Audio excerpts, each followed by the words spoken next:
Bonjour à tous et bienvenue sur la chaîne Kung Fu Philosophie. Aujourd'hui, on va parler d'une autre position du Kung Fu, la position du chat.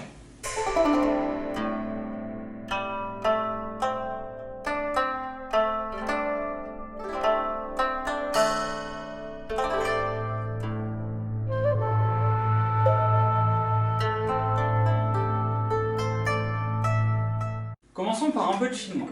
La position du chat est connue en mandarin sur le nom de Xian Jibu, ce qui se traduirait littéralement par la posture mystérieuse. Xian peut se traduire par noir, profond, mystérieux. Ji, qui a aussi beaucoup de traductions, peut se traduire par machine, appareil, avion, occasion. C'est pas très clair. Et enfin, Bu pour le pas. On peut également connaître cette posture sous deux autres noms mandarins comme Shibu. Donc là en l'occurrence ça sous-entendrait le pas vide, et Maobu. Donc là pour le coup ça serait le pas du chat. Et pour ce qui est du nom en cantonais, pour ma part je l'appelle Diu Ma. Diu signifierait suspendre et Ma signifierait toujours cheval. Diu Ma se traduirait donc par la posture de la jambe donc suspendue. Comment fait-on la posture maintenant? Donc comment est-ce qu'on passe dans la position du chat?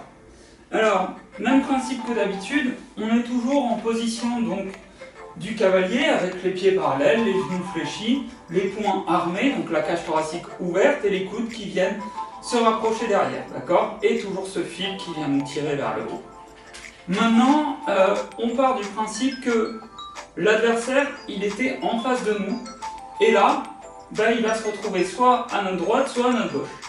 Et du coup, pour ça, il va falloir tourner les hanches et ramener notre masse, notre poids, au-dessus de la jambe qui va se trouver à l'arrière. Donc si mon adversaire est ici, donc à ma gauche, je suis en position donc, du cavalier, et là, hop, je transfère mon poids sur la jambe arrière, et mon buste fait face à l'adversaire. Maintenant, regardons de plus près cette posture. Donc, la jambe arrière est fléchie, la majorité de mon poids est justement sur cette jambe arrière, et en fait, la jambe de devant, je pose juste la pointe du pied. Si bien que si quelqu'un vient faucher ma jambe, vraisemblablement, je ne peux pas perdre l'équilibre puisque l'intégralité de mon centre de gravité se situe sur ma jambe arrière. Pour ce qui est des pieds maintenant, la jambe arrière elle n'est pas à 90, elle va être plutôt à 45 degrés.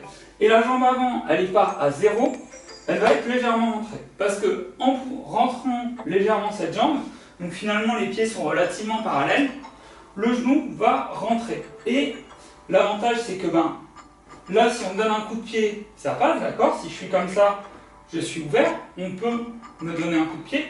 Par contre, si je suis comme ça, il y a le genou qui vient protéger donc les parties. Je vous montre la posture de face. Donc je suis ici en position du cavalier, d'accord? Et là, je tourne. Vous voyez, mon genou est légèrement rentré. Ok? S'il est là, je suis ouvert, d'accord? Ici, je veux que le genou protège potentiellement les parties sensibles. Maintenant, dans cette posture, donc vous avez deux possibilités. Soit vous êtes avec les poings armés, d'accord? Donc, même principe que pour la posture du cavalier. Maintenant, en combat, bien entendu, vous êtes en garde. C'est-à-dire que vous avez une main qui est devant l'autre, d'accord? Pour pouvoir justement esquiver ou parer les attaques. Qu'est-ce que cette position fait travailler? Et donc cette position va faire travailler donc l'équilibre sur une jambe, puisque finalement l'intégralité du poids, ou presque 90% en fait de la masse est sur la jambe arrière et à peine 10% sur la jambe avant. Ce qui fait qu'en fait c'est vraiment simple de garder l'équilibre sur cette posture si on vient vous faucher votre jambe avant. Ensuite, l'autre avantage c'est que si vous êtes dans cette posture, c'est facile de lever sa jambe pour contre-attaquer avec un coup de pied, puisque du coup vous êtes déjà en position. Alors que si vous partiez de votre poids sur la jambe avant, il faut d'abord transférer, puis lever la jambe, puis donner le coup de pied. Alors que dans cette posture, vous êtes déjà dans cette position. Vous pouvez donner un coup de pied ici, vous pouvez donner un coup de pied sur le côté, d'accord? Vous pouvez donner un coup de pied sur le genou de l'adversaire par exemple. Donc il y a beaucoup d'avantages à cette posture. Et bien entendu, l'autre avantage de cette posture, c'est comme cette jambe est donc libre, ben, si vous êtes déséquilibré vers la gauche, hop, vous vous replacez en position du cavalier. Si vous êtes déséquilibré sur la droite, hop, vous pouvez transférer votre poids et passer en position du dragon, par exemple, position qu'on verra plus tard. Et même si jamais vous êtes déséquilibré vers l'arrière, même chose, vous reculez votre jambe et vous êtes à nouveau en position donc du dragon, d'accord? Donc si je suis là, on me déséquilibre, ben, c'est pas grave, je me rééquilibre, je tourne et c'est bon, je suis à nouveau en position du cavalier, pardon, et donc je peux contre-attaquer avec un coup de poing direct. Donc comment travailler cette posture maintenant? Et bien cette posture, c'est pas très compliqué. Comme je vous ai dit, vous êtes en position du cavalier, d'accord? Et là, et ben vous allez passer en position du chat. Sauf que maintenant, l'idée, c'est que pour la travailler correctement, hormis essayer de rester une trentaine de secondes, voire plus, dans cette posture, vous pouvez chercher à aller plus bas. Dans ce cas-là, vous pouvez mettre vos mains devant, aller sur le côté, et vous voyez qu'en allant sur le côté, je peux plus facilement aller bas, puisque je reste plus facilement équilibré, et ensuite je ramène mes mains pour les réarmer. Merci à tous d'avoir regardé cette vidéo, j'espère qu'elle vous a plu, j'espère qu'elle vous a appris quelque chose.